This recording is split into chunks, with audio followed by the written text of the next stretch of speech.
Doncs la plata és per un amic del barcelonisme com Juanma Rodríguez, que publicava aquest tuit. El Barcelona llega al sprint final de temporada en un estado de forma arbitral excepcional. Este es mi máquina, este es mi ídolo. Juanma, de verdad, es que además lo aprecio un montón. Tú tienes a todo el mundo, más razón que un santo. Eso es lo que estoy yo comentando aquí. Tienes a todo el mundo, Tiene más razón que un santo. En el tema arbitral, poneros vídeos, si es que no paran, pam, pam. El vicepresidente de la Federación Española de Fútbol. Però si el president va amb la samarreta del Madrid, si el Villar va amb la samarreta del Madrid, per favor. Però tu no has vist la foto del Villar amb la samarreta? Se la va posar, home, ja. Espérate el año que viene. Va, sisplau, no faltem al respecte. Encara el Caberpodium... Mandaremos en la FIFA y no usar. Mandaremos en la FIFA. Claro, si no me extraña, no me extraña. Y vais a morder el polvo. És jodido, Claro, verás. Copa Catalunya, lo ganamos. Vinga, al Caberpodium encara tenim l'or, que és pel programa aquest que te'n coneixes, Jaume, el Chiringuito, i el company Nacho Peña, que parla així de Leo Messi i Cristiano Ronaldo.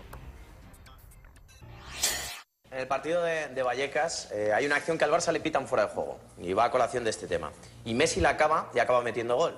Esa jugada acaba en Juan Carlos, portero del Rayo, si no me equivoco, abrazando a Leo Messi. Sí. Si Cristiano Ronaldo pitan un fuera de juego y la acaba metiendo la entrada a portería, dudo mucho de que el portero del Rayo le hubiera dado un abrazo. Es más condescendencia con Messi, pero es una realidad. Es una realidad. Yo creo que está en el hecho.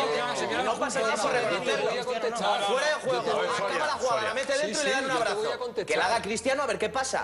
Y tener las narices de negarme que no irían 5 jugadores a por Cristiano a llamarle chulo. Molt bé, doncs aquest és l'or del nostre Caberpodium. És una manera elegant de fer el ridícul, El Nacho ha fet el ridícul. Un mes. Però ha relliscat, La relliscada que fa el porter i per això impactem d'això és la que fa el Nacho. ¿Sabes quién era el Nacho? El Nacho es el que te llena las botellas de agua hace 3 o 4 o 5 años cuando estaba bien era això, punto pelota. ha pujat o no ha Y ahora pujat? le han dado un poco de cargo allí a hacer lo que tiene que hacer. Porta 55. Como hace el de TV3. Yo no voy a el de TV3 despreciar a allí, nadie porque realmente el desprecio a veces te puede conllevar a... Esto nos ha insultado. A mí, te puede conllevar a... És una falta de respecte? ¿A qué? Sí. Yo te voy a decir una cosa. A mí, que me pongan una denuncia. Cuando ellos quieran y a la hora que quieran.